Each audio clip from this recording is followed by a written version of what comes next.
Hey, step to the plate, I'ma swing for the fence. Throw me the lob, I'ma dunk it like Vince. They think I'm from Sac with the way that I'm ballin'. I feel like a king, but I'm fresher than Prince. Baltimore raised and fly like a raven. Made it through mazes, that shit amazing. Vision so clear, they thought I got LASIK. Cradle to grave, we pounding that pavement. Made up my mind, told them pass me the rock with the game on the line. I'm taking a shot. Shit, all of my life had to play from behind. And now they just watch, like, is he gon' stop? I tell them I can't. They think it's a game, they take me for joke, I just laugh to the bank.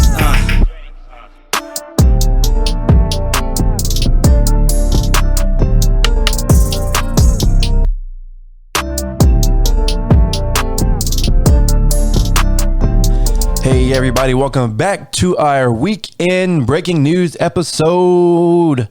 Yeah.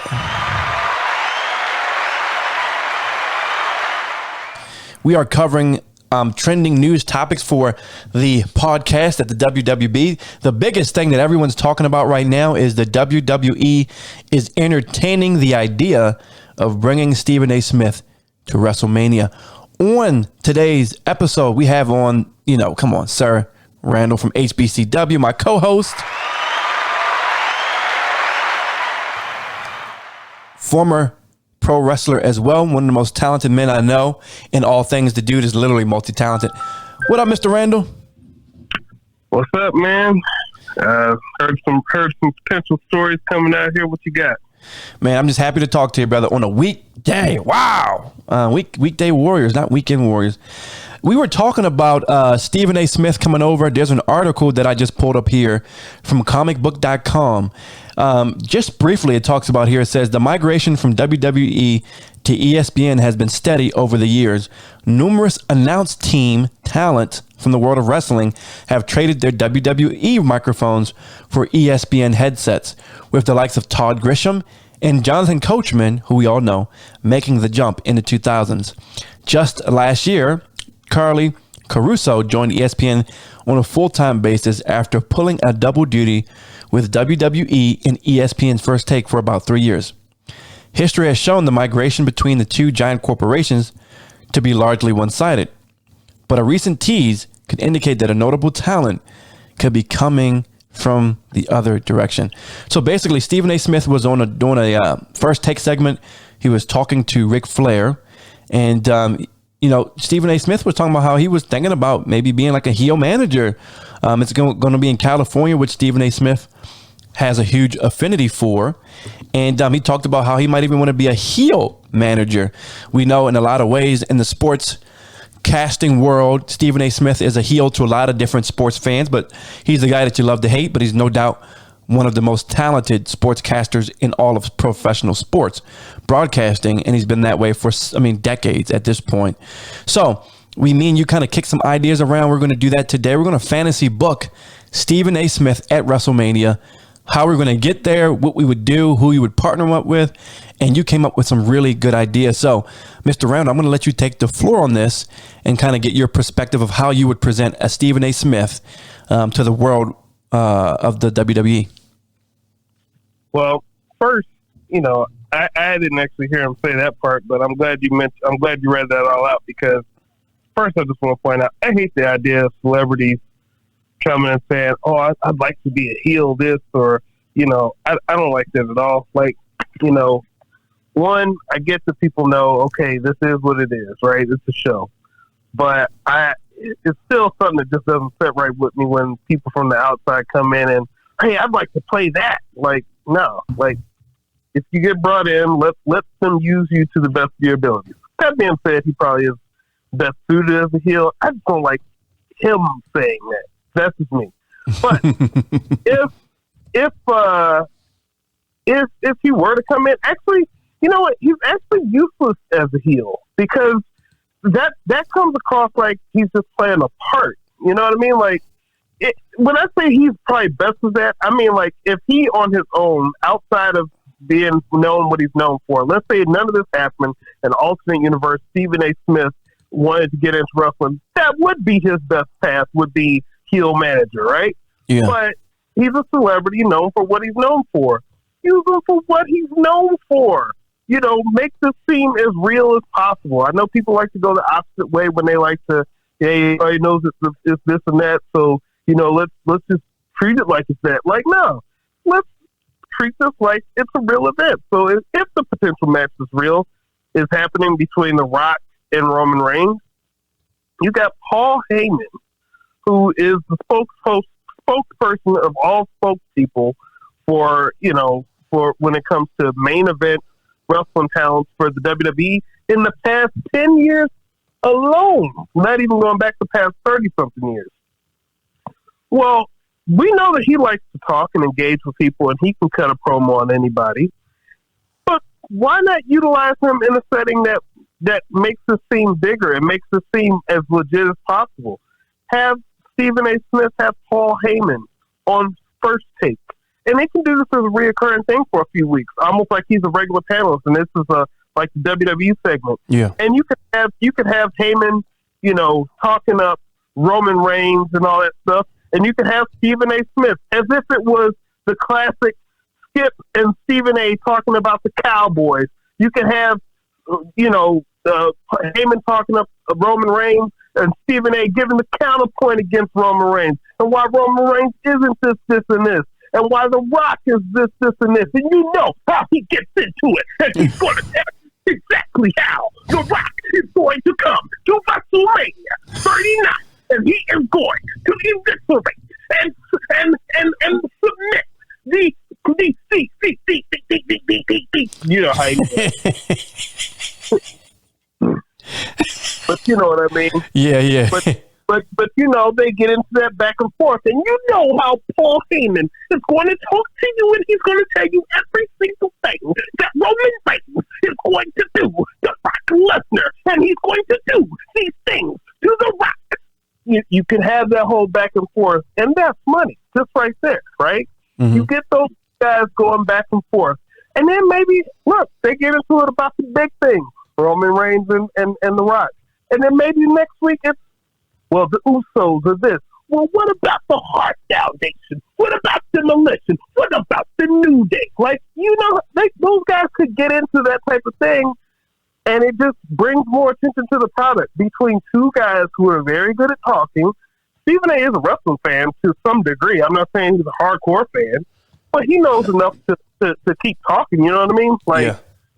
That type of stuff would work, and you could even translate that into doing it into like a live SmackDown or Raw. I don't know how it necessarily translates in the crowd, because the crowd would turn on him real quick. But maybe if you do like on screen where you're doing almost a First Take type segment on Raw between those two, because and he also can't travel that much depending on where it is. Like, to me, that's the type of stuff that he would be best at. And then he's a special guest at WrestleMania, and I'd even go back to the way that they used to do things in the beginning, where he's like the special guest ring announcer for the match, and maybe get on commentary and is on commentary during the match, something like that. Take it back to the way they used to do it. Yeah, I think you bring a great point. No doubt is Paul Heyman a great wordsmith, and Stephen A. Smith with his excitability and capacity as a orator. I think that would be a great back and forth. I think when you have a platform like ESPN, which covers so many households, so many eyes, it adds a lot of legitimacy. No doubt having it in Hollywood, and The Rock fits. I mean, come on, Hollywood Rock. No better person would fit that narrative than the People's Champion, and it even adds bigger stakes. It adds more legitimacy, and when you have those type of external organizations that can really add, that's really where WWE flexes their muscle. You know what I mean? And I love the fact where you would build that up on certain segments, and then you ultimately have him come on, like you said, bringing him down and doing commentary as well. So you're saying it would be best to partner him up with The Rock. Do you think anybody should he is there anybody else on the roster that could get a bump from a Stephen A. Smith, maybe kind of, industry rub, so to speak? Well, I'm not necessarily saying to partner him up with The Rock. I'm just saying, he's kind of in a way defending The Rock in one way or another, and giving he's pro Rock basically. Well, what I mean though is, in that instance, right? If he's talking to Paul Heyman and he has Heyman on First Take, that would be the easy thing to go to, because Heyman's going to talk up Roman Reigns, and then, you know, Stephen A can give the counterpoint talking up The Rock, right? Because that's how First Take works. Mm-hmm. But, you know, he could also, you know, there's other guys he could have, but in a way, you know, you don't want to necessarily dilute them and have them, you know, interacting with too many other guys. Yeah, there are certain, like, again, I would say you have Heyman on there 1 week, right? Mm-hmm. I would have Sami Zayn on there. You know, question for you. I don't want to cut you off. Question for you: Should they? Wouldn't it be even dope if they even got it to a point where they did a live First Take at the WrestleMania area? Because, you know, WrestleMania is a multi-day product, so they take literally the whole set. And, you know, depending on scheduling, whatever the case may be, but they take that First Take set and have the whole team out there, you know, part of the weekly festivities as well. Like you said, on the set with all the fans in the background, like they do with certain events. Don't you think that'd be dope as well? Yeah, absolutely. Yeah, I was kind of thinking, you know, the way that they do the kickoff show, part of me would say he would be good for that. But no, they should do First Take on a Friday. The WrestleMania set's usually built up by that point. Have them out there, even if they can't do it in front of the WrestleMania set. Have them out there at the stadium, whatever, you know, up in the thing, and you can see them still working on whatever they're working in the background. But yeah, that's the type of thing that you do to hype this up and make it a big, feel like a big sporting event, almost like it's a Super Bowl, almost like it's, you know, anything else that they would do like that. So I absolutely. Yeah. On a scale of 1 to 10, how much more would this add, in your personal opinion, Randall? How much more would this add to the pageantry, the spectacle of WrestleMania, in your personal opinion? On a scale of 1 to 10. I would put it, as far as adding to the spectacle, let me give you, it could be a potential 8, and here's the reason why. Yeah. Because if they can get that to where it becomes a yearly thing, well, now they're incorporated into mainstream sports on a regular basis. Mm-hmm. It's not just the thing that they put on during the pandemic when they don't have any other sports to put on. It's, oh, you know, this is actually pretty cool. We like this thing here. Let's do more of this. Let's do this as a yearly thing. And again, you want this to seem as legit as possible, mainstream as possible. You don't want to have a thing like, I don't know, like if I'm watching a program where people are just stabbing each other with objects in the first match. Like, you don't want anything like that. You don't attract people like that. But you get the people that you get the trusted people that people know and people are watching, and you have this on First Take. Because guess what? If First Take is covering it, Get Up on Monday morning with Mike Greenberg, they're going to be covering it. Every other ESPN show will be covering it. The Sports Center highlights are built in because it's Stephen A. Smith, and ESPN has a tie into it. Like, come on. Yeah. It just makes perfect sense. Yeah, and WWE does have an ESPY category, or they have a category as well for some. Am I correct? They do, and I mean WWE, because again, WWE is the most accepted mainstream version of wrestling. Like WWE, if you go on ESPN right now, you can search and find WWE on ESPN. Yeah. So it's not like they're not like, you know, they're getting there. They're getting to close to where they were as far as being accepted in, like, you know, the 80s. And the 90s was a different story because, you know, certain places couldn't just put them all on there. But, you know, when you had the type and stuff. But again, going back to Stephen A. though, this just shows that there's a certain caliber of celebrity that the WWE has always been interested in as the primary. And it shows that there's a big difference between getting celebrities that are important, that are mainstream, versus getting a celebrity for the sake of a celebrity. And this just shows the difference between a major league presentation and not. Yeah. And if Triple H really wants to stake his claim as a new presentation, new creative, I think in my assessment, in a scale of 1 to 10, I'm going to put it at 10. I think it really, if you really, you have to knock, you know, WrestleMania, Hollywood, the WWE, and how the concept of this with Vince McMahon, it's something he's always dreamed of in his organization as it's been developed over the last 30 years. It's like, you have to knock this WrestleMania out of the park. You absolutely have to knock it out of the park. You have to pull out all the stops. It's Hollywood. It's everything that you want. Superstars. You need to have legit celebrities, like you said, who are mainstream, who are good fans, and just really build into this, because this needs to be, I mean, if I'm Triple H, you want to put your foot in this one. You really do. And it's a huge opportunity to really say, this is one of the greatest WrestleManias, presentation-wise, storytelling-wise, character development-wise, in the history of all WrestleMania. It's a lot to put on Triple H's shoulders. But if you really want to have people believe that there's no doubt behind you and your creative capabilities, you pull out all the stops. Any final words, Brother Randall? No, like I said, I just think that it'd be good for them to kind of take it back to the ways they used to do things, where the celebrities were kind of incorporated into the main event. I don't know how many of the original first few WrestleManias you saw, but the celebrities really didn't come out until, or the most important ones. They usually came out for the main event. You'd have the special guest ring announcer, the special timekeeper. You'd have someone on commentary.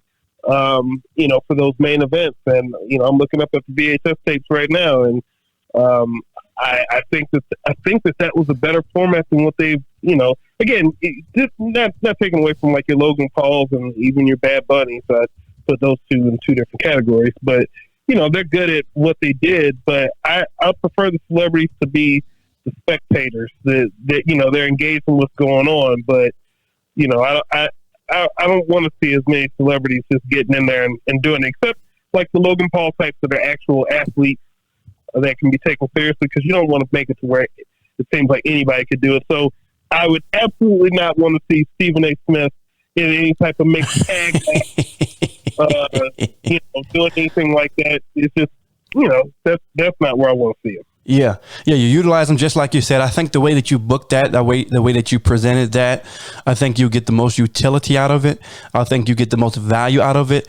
And I think as regards to brand supremacy and brand awareness, and really being that globalized, well-respected organization that's really working on keeping that image nice and clean and being respected by the mainstream, I think that's a huge opportunity. And no doubt, if I'm Trips, I'm on the phone working this out with whoever represents Stephen A. Smith right now, and you're just building this up. I would even like to honestly see maybe even Roman Reigns on The Pivot or I Am Athlete or one of those type deals, because huge brands, well respected, giving people an opportunity, and it really adds to the ecosystem of that type of respectability. Because imagine Roman Reigns, he was a charismatic guy who overcame leukemia, who is a family guy, who is a former football player as well. Quite a lot of value that could be added by doing that. So WWE should look at all those platforms, and as they become continue to become mainstream, strong in the mainstream. So what a great episode we had to put out for you guys for breaking news. Randall came up with this really cool booking idea, and I said we have to put this out. So it's great. So anyway, guys, follow us on the WWB podcast. Okay. So the way that you're going to follow us is you're going to go to WWB podcast _ on Instagram. If you have any questions or you want to send in any type of questions to us, send it to wwbpodcastfan@gmail.com. Again, send that to wwbpodcastfan@gmail.com. Randall, where can I find you, sir? HBCW Wrestling on YouTube. That's HBCW space Wrestling on YouTube. You'll be able to find all the action that we have up there. Lots of people have been checking out the latest video, more than I was expecting. So keep it up. Check it out. Subscribe, please. No doubt. Hit that No doubt. And it's such a, I want to give you your flowers too. It's such a privilege to have a gentleman who's as talented as you, who really worked into the rope. So for people that are really listening to this podcast, Randall is very, as you know, I call him Jerome Cornette. He's very analytical for a reason. He sat under the tree of very talented people, one of the greatest tag teams of all time, some of the greatest minds in the pro wrestling world. And I mean, he's actually took the bumps. He's actually done the spots. He's a legit person to give his perspective, and he's invaluable to this podcast. And I just wanted to give you your flowers once again, Mr. Randall. And thank you for coming on, because you really do add a lot because of your personal experience in the industry as well. So thank you again, sir. Glad to be here. Awesome. So guys, keep following us. We'll continue to keep pumping out the content, and we want to, entertain you guys as much as we can, and just follow us as much as you can. We are out. Peace.